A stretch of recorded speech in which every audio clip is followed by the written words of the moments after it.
In this video we'll demonstrate the installation of the new version of Gateway.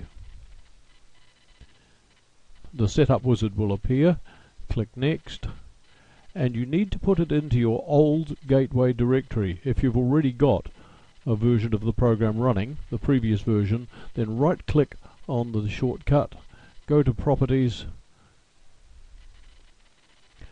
and this is where we need to put it. So copy that, Control C to copy, shut that down and paste that in here over the top. That's where it needs to go. It needs to go in over the top of your previous version of Gateway. If you don't have the previous version of Gateway, then it must go under your Program Files directory, or if you've got a 64-bit machine, it needs to go under your Program Files x86 directory. In the meantime, we'll proceed next, and it's ready for installation. It normally takes quite a while at this point for it to think about what it's going to do. It's actually checking for necessary components which might already be on your computer. I'll pause here while this bit happens.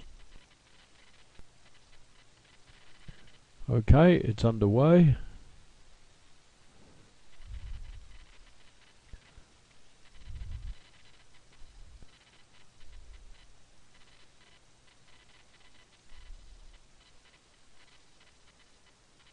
It's been installed. And we have the new icon on the desktop.